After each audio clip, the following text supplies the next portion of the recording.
from political, corporate, and media.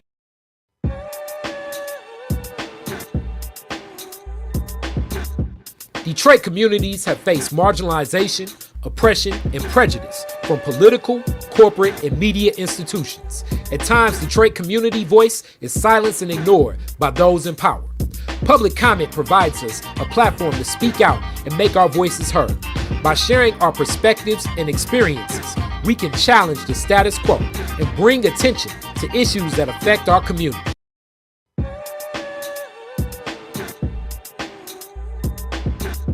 Detroit communities have faced marginalization, oppression, and prejudice from political, corporate, and media institutions. At times, Detroit community voice is silenced and ignored by those in power. Public comment provides us a platform to speak out and make our voices heard. By sharing our perspectives and experiences, we can challenge the status quo and bring attention to issues that affect our community. Public comment is especially important in the political arena. Through voting, activism, and advocacy, we can use our voices to push for change. Strengthening our social capital by amplifying community voice builds a structure for any and everything that impacts our community, to begin by starting with collaborating equitably with our community. Public comment is not just about politics, it's about speaking out in all areas of life, from education and healthcare to housing and employment, culture and race, business and opportunity. By sharing our stories and experiences, we can expose the injustices and discrimination that still exists in our society and work towards a more just and equitable future. And when we come together as a community to share our public comments, we can amplify our voices and create real change. We can hold those in power accountable and demand justice and equality for everything we deserve. Welcome to Public Comment by Detroit is Different. Every Tuesday, 7 a.m. All right. live stream. Here we are. Welcome to Public Comment by Detroit is Different. We are kicking this whole thing off with somebody that definitely is a guest that the whole concept of this show coming to light. I was definitely thinking Malachi coming on the show, kicking some game about what's happening in city politics, in city government, and everything as such. We in Studio B today, but we up and rolling. Malachi, how you feeling today? I'm great, man. Happy to be here. Really excited for this project to get moving here. Yeah, man. As we see, we working it out. You know what I'm saying? Working everything out. But keeping everything going and copacetic. Let's go through some of the information that you have. We're going to talk about two key issues happening in Detroit politics right now. One is definitely what's happening with these gun ordinances. So ordinances, for most people to know, in the city, you have an ordinance, but that is a law. So the gun ordinance and everything happening with gun safety. And we also want to talk about the land bank. The land bank seems to be an issue that like rears its head all the time, it seems like. But we're going to get on the ball with both these issues. So with this, we have a couple different slides that you've prepared that we're going to go through as we kind of thumb through what's happening, how it's happening, and why it's happening. That's the initial slide. But let's talk a little bit about this whole gun-free zones in downtown and what that means and how did that even come about as an idea? Yeah, so it's largely kind of a reaction to what we saw a couple of weeks ago. Mm-hmm. I think it was like mid-April when there was a series of 6 shootings downtown over the span of a weekend. We had, really nice weather. A lot of people flocked downtown. Unfortunately, there was some violence that happened over the weekend. And, the mayor and the police chief in the aftermath of that rolled out a 12-point plan to essentially step up their police presence in the downtown. And part of the idea is, we get more of a uniform presence that DPD is used to having during the summer. They're going to start that earlier. They're going to get more undercover officers on the streets. They're going to get more technology down there. There's going to be more of these like mobile towers, which if you've been to Greektown, you might be familiar with. They're essentially like these kind of cherry pickers type devices, heavy machinery where somebody sits in this box that has one-way glass mirrors. So they're kind of looking out. Usually they're posted on the corners of streets to kind of overview, what's going on beneath them. It's kind of a way that police coordinate, communicate different things that are happening. There's also going to be some signage down there that lets people know about some of the existing ordinances around open carry of alcohol and open intoxication laws are going to be enforced a little bit more strictly. So when we say this, all right, first off, what you just talked about is one of those things that when people say like, defund the police, that's what we're talking about. We're talking about like this technology that you're talking about, like these like watchtower looking things with mirrors and cameras and God knows what else to like check sonic waves and things like that and vibrations. And I know the idea is that technology is like, well, it's technology. I mean, how could technology have any bias or anything? The question also becomes, where did the money come from for this technology? Does this come out of the Detroit budget? Like, were the police already sitting on this? Is this like a state police thing? Like, who's paying for all of this Terminator 2 technology? That's the first question I have. Yeah. So, I mean, there's a couple of things to touch on there. I mean, first of all, there's an interesting kind of conversation about dedication of resources and funding, right? Mm-hmm. So as this kind of ramp up of the more physical, I guess you could say, police presence in the downtown, there's also this federally funded ARPA program that we're just getting started, the Shot Stoppers program. Okay, now the ARPA, let's that's really where we met. We met through the Tell Us to Trade initiative, and I still am sitting on some of the content, but plan on releasing a lot more soon. And now with public comment, I think this is a great forum for some of those excerpts from a series of discussions we had about the American Rescue Plan Act dollars. The American Rescue Plan Act was what I guess, for lack of a better term, we can look at it like an economic stimulus sent to a lot of cities across America that were impacted detrimentally because of the COVID-19 crisis. Detroit was awarded $826 million. Yes. $826 million. $826 million. This has been a story that you've been following as far as like the purse strings and what's been spent, what's not been spent. It also has a window of when the money must be spent. 2026. The window also, when we think about that, being that that's federal dollars coming to a local municipality, depending upon how things look, chances are Detroit will be a Democratic city. And just the topsy-turviness of now you have a Democrat, now you have a Republican, now you have a Democrat, now you have a Republican. It's also the opportunity for this funding to end up never being spent in full, or end up like on the 25th hour saying like, okay, we don't know what may happen in 2024, so let's just rush and spend the money. Hence, if we're rushing to spend the money on Terminator 2 technology, when clearly we ran a citywide forum through Tell Us Detroit, the executive body's office says they've done certain town hall hearings related to this money.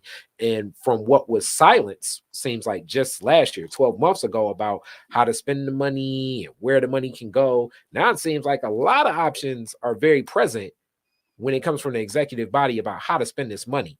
But that's always what I think when I hear solutions is going to take capacity to solve these things. So this is where discrimination rears its ugly head, because if you don't have full capacity to solve these things, then you're going to have to, I like the term you use, cherry pick. You're going to have to cherry pick where you will target this.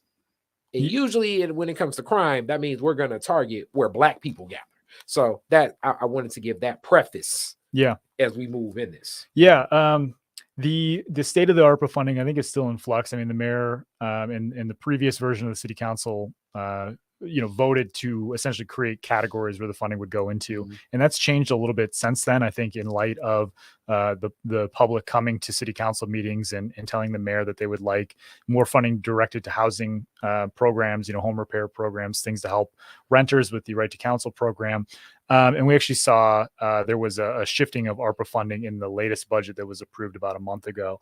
So, the city definitely has a plan to spend all this money before, I believe it's the end of 2026 is the deadline. Otherwise, any funding that doesn't get spent has to go back to the federal government. And we don't want that, obviously. But it is also shocking that the Detroit Police Department is one of the groups that does have access to spend this money now, where a lot of the neighborhood associations, a lot of the community groups, a lot of the neighborhood work is still going through, I guess, for lack of a better term, let's just call it the red tape process of getting access to this. So a shooting one weekend can change and expedite new policing technologies into the city of Detroit. Yeah. I think it's fair to say that the funding for DPD, the ARPA spending has come a little bit faster than some of the other programs. I mean, demolition and blight removal has been another, major source of funding that they've gotten quicker than some of kind of the neighborhood. Yeah, it's been expedited a little bit faster. And I think to your other point, in the wake of these shootings, we saw a pretty immediate mobilization of resources to this, specific part of downtown and Greektown, where there were other shootings outside the downtown that happened that same weekend that we didn't necessarily hear about in as, intentional of a communicative response that the mayor and the chief gave us, right? There are shootings that happen outside downtown every day. People are getting hurt, people are getting killed, and it doesn't necessarily get the same attention. Especially from the media, but even kind of in the way that the chief will say, here's a dedicated plan to directly stop, this instance of violence versus another. So I think it's interesting as we kind of talk about the ARPA spending, because, the community's been asking for CVI for community violence intervention. There are people, in the streets working with people who are violent, who are in gangs, trying to turn them around, trying to show them, there's another way to deal with these conflicts. And I think from their perspective, it's a lot more effective than the escalation of uniformed officers on the streets or some of those other kinds of like investments. So people would like to see more investment in people as opposed to like technology and, just getting more officers. I mean, we're also dealing with an officer shortage right now. There's more money in the budget so that we can hire some people back, because we were down, I think it was like 500 officers at one point last year, which is part of the manpower issues. Where do we dedicate resources? And that's and that is the key discussion point that I have when it comes to stuff like this. It's back to like capacity and where are things going? How will we focus it? How will it be framed up? These are some of the key questions about spending. And that's why, like, as people say, money as a resource provides the access to make decisions. But even with less, you're still making decisions. And maybe even the decisions you have with less are more important about how you make those decisions. So even as we go through some of these slides, you talk about the gun-free zone. Council is considering a resolution supporting the repeal of a state law that prevents cities from limiting gun rights, right? And then when we think also about the framework of where Michigan stands, Michigan is, boy, this is a red state when I think about it. Councilmember Mary Waters wants to create a gun-free zones in the aftermath of a rash of shootings from downtown this month. Well, in April, So that's the resolution right there in its entirety. It was tweaked a little bit last week. Originally, it was a little bit more focused on downtown in particular. She listed a number of places like the riverfront, Greektown, Campus Marshes, I think was on that list. And council ultimately decided that, this is a larger problem than downtown. And maybe it would make sense to establish regulations around guns in other places. We should take a bit of a broader perspective on this than just the downtown area. And now this opens up even to like more of a national discussion, even when we look at the brothers in Tennessee and what they dealt with, but just the NRA and just gun rights, Second Amendment rights, and where things stand, and how things function. This is interesting. Yeah. So essentially, the city council is asking the legislature in Lansing to repeal this law that makes it illegal for cities to institute really any kind of regulation around guns, but specifically they'd like to create these gun-free zones. And I think, unfortunately, that could be a bit of a tall order getting the legislature on board with this. We have a Democratic majority right now. They're advancing, a series of gun reform bills in the wake of mass shootings at MSU and Oxford, and countless other examples. I'm sure they're drawing on in some cases, more kind of localized examples of violence in cities like Detroit and so on.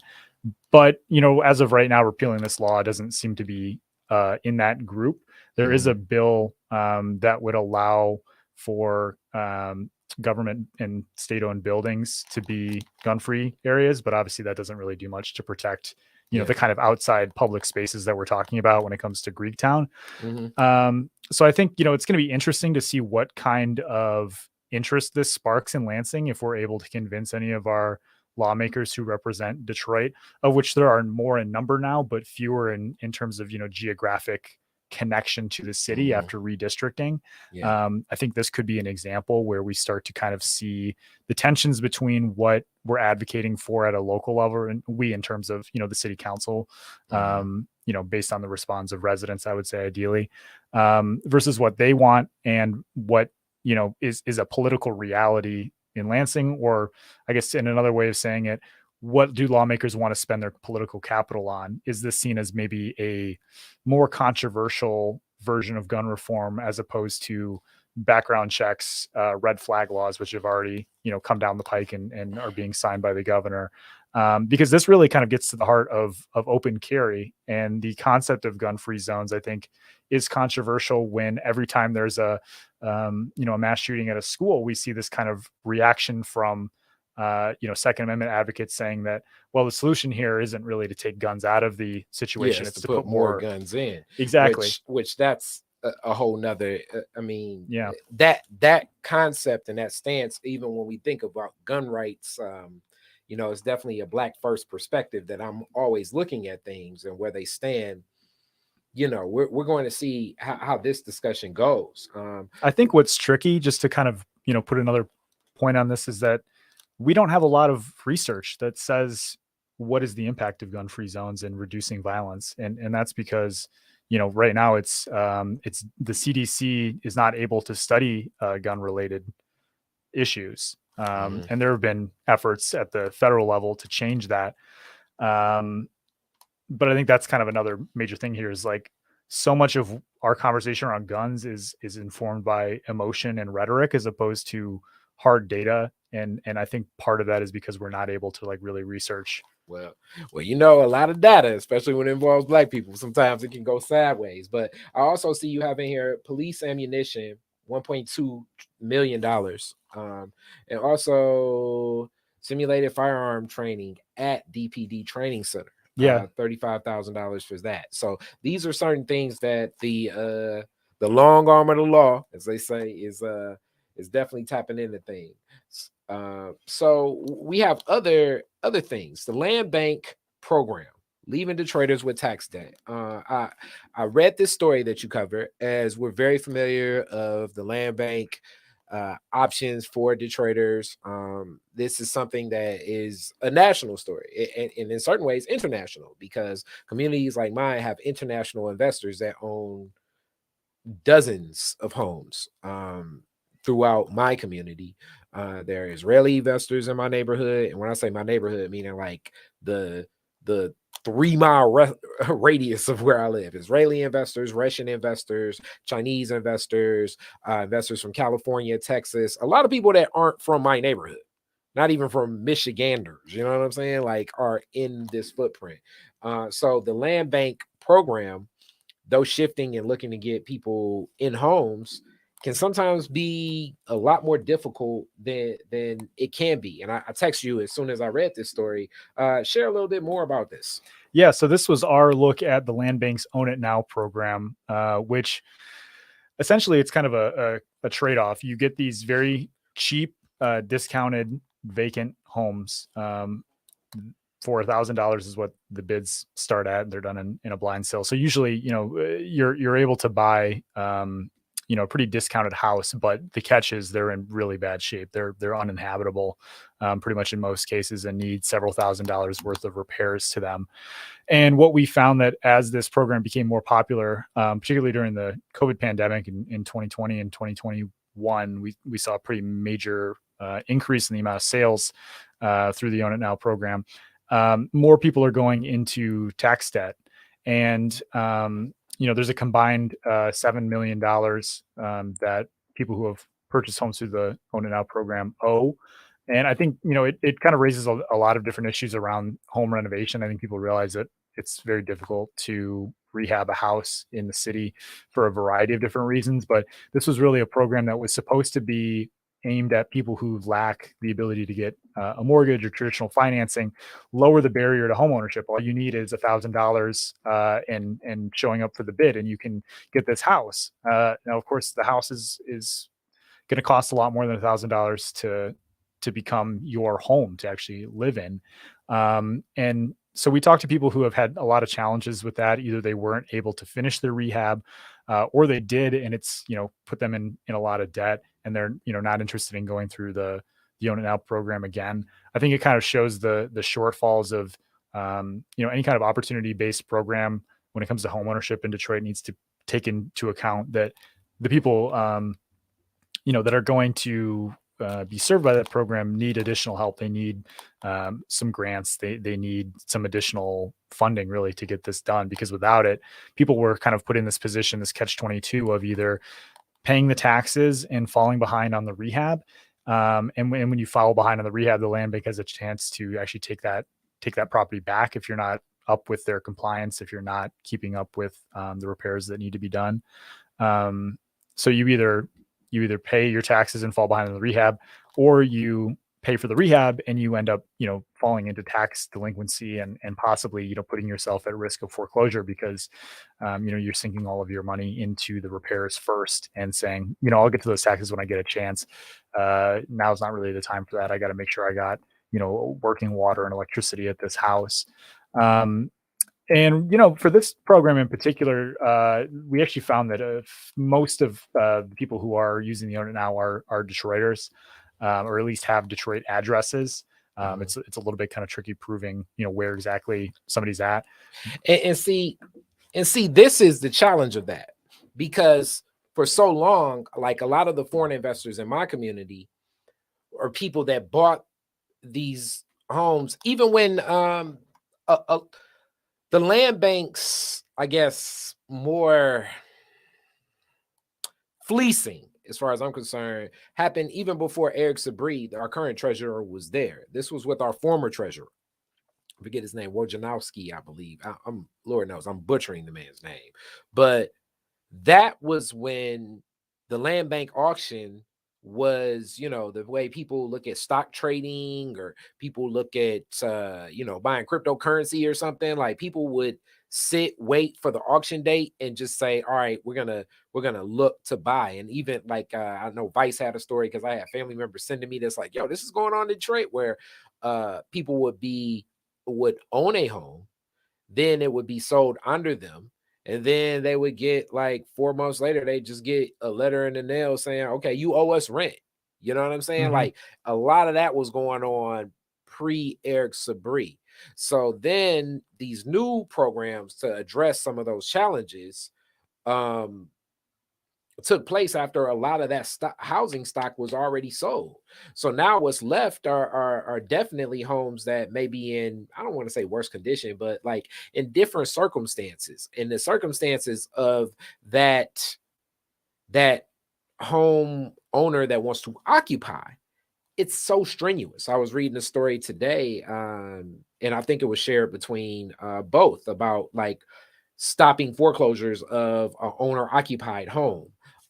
It was in the Bridge, and I think shared with Free Press too, through man, the reporter, her name, man. Yeah, Nishrat. Yep. So and in reading that story, I was thinking to myself, like, this is all still kind of interconnected, because it gets back to not just the housing stock, but also the people that can provide contracting support, because many of the contractors and support are supporting these developers inside our communities, they have bought blocks and blocks and blocks of homes. So it's like, would I rather repair one set of steps, or would I rather repair 70 sets of steps? So even getting in the game of being in position that owns a home that needs repairs, let alone just like the supply chain is still very disjointed and broken since COVID-19, and what happens, and Lord knows internationally, like what happens, most of our supplies come from China, and God knows what escalations between China and the United States are already happening, even more so. Like,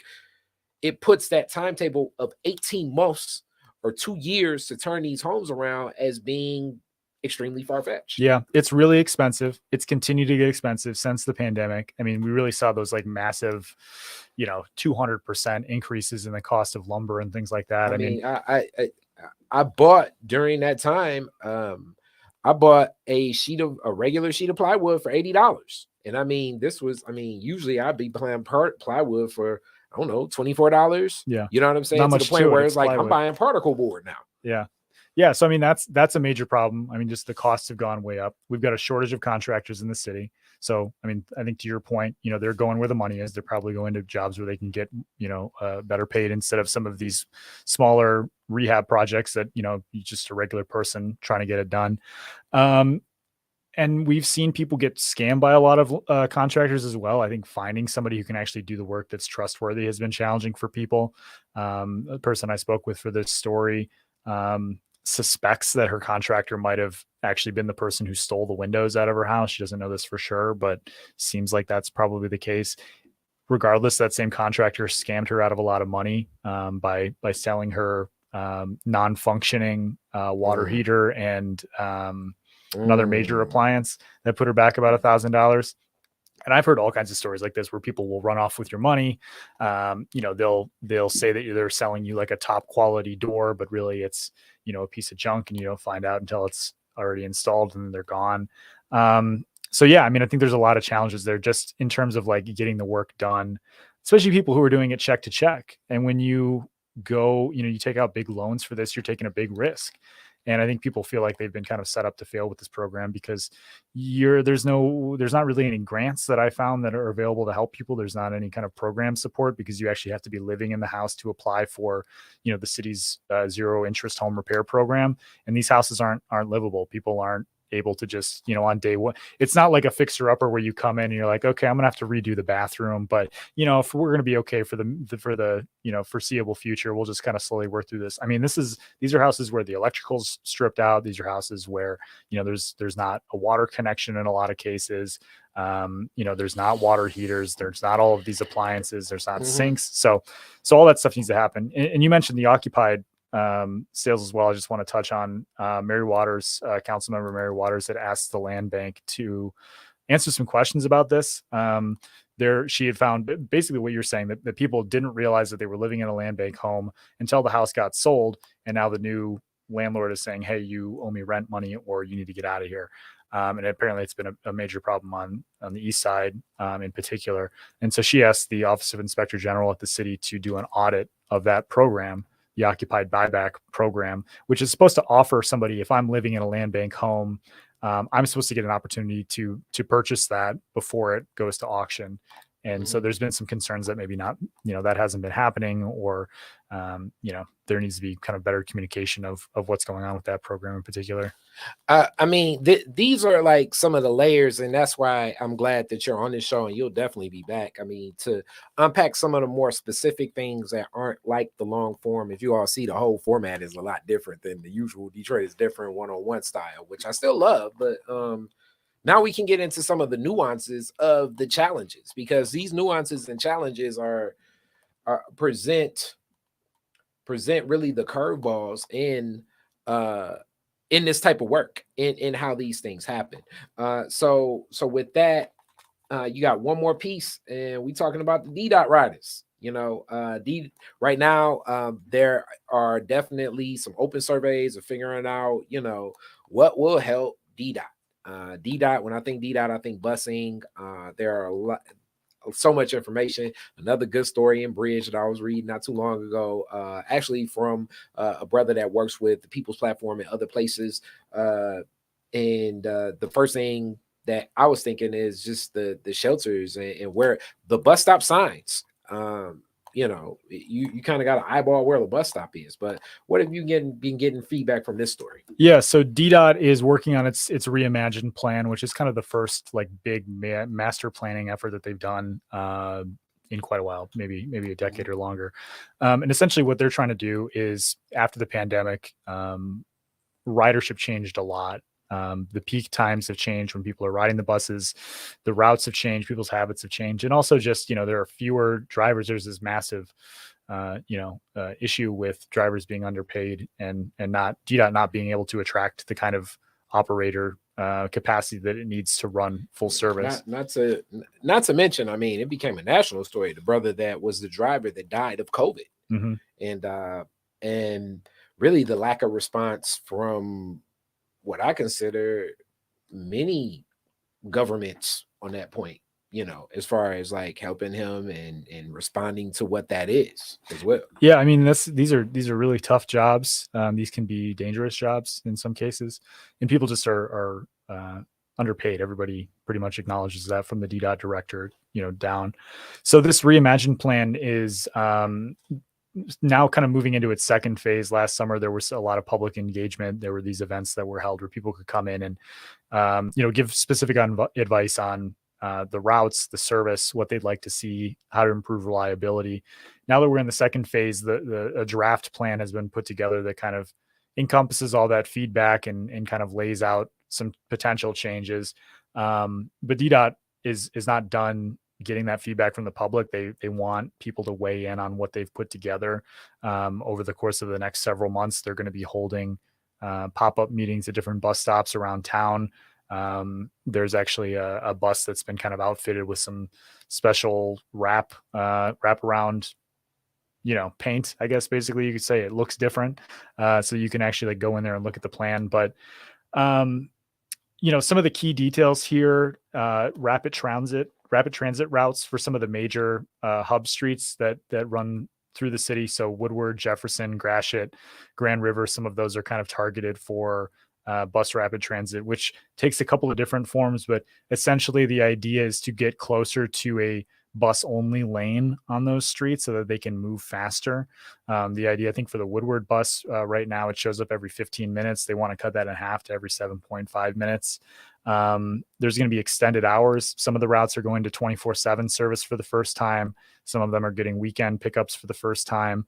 And then upgraded shelters is another major thing. So 4% of the stops in the city have a protected shelter on them right now. So yeah, the vast majority of the bus stops are just signs on the side of the street. So basically, you don't want to get rained on, or in our weather, snowed on. Yeah. If you want to go to work. So a shelter is essential. And that was one of those big debates I was having. I was talking to people in the city, like, it's not that bike lanes are bad. It's just that we're choosing back to money and decision making. We're choosing things like bike lanes when more people take the bus. So, please honor the people that are here, hence the legacy Detroiters versus the new Detroiters. Yeah. And a lot of bus riders are not able to ride a bike. I mean, a lot of bus riders are seniors or people who have disabilities who can't, use a bike as an option. And for them in particular, the shelters are really key. Part of what the plan wants to do is eliminate those long waits that you might have in between buses. You take the Jefferson bus downtown, you get on the Woodward, and maybe you're looking at like a 15-20 minute wait. The idea is to kind of shorten that down so that people aren't outside longer. But I think there's an acknowledgement that like most people are just getting exposed to the elements when they're waiting for the bus, and that's not ideal. I've been caught in the snow and the rain, waiting for a bus before. It sucks, and I'm like in good shape and, can take a little bit of that punishment. For people who aren't as fortunate, I think it's really key, especially in the winter time. And as we have these really extended, nasty winters, I think it was raining outside earlier today when I came down here. So yeah, the idea is to kind of find those areas where they can target. Director Oglesby's talked to me about this in the past before. He says it's kind of unrealistic to expect that every bus stop in the city will have a shelter. So they're really trying to look at those areas that are higher use stops, I suppose. So I'm really interested in where exactly those are going to be and how people are able to communicate that and help, direct resources to those stops. Yeah.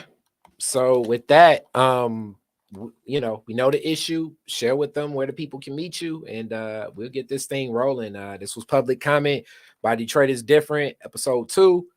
Stay rolling with us. You see, we're gonna get this up. We're gonna get this going. I don't know what's going to be the next topic, but it's gonna be on the pulse of what people are talking about. Malachi, how do people get in contact with you? Go to bridgedetroit.com. We have a weekly city council newsletter. It's free. You can subscribe on our website. So that'll show up in your inbox every Wednesday morning, kind of recapping what happens at the Tuesday formal session. So that's really a good resource to get a sense of what they're doing week to week.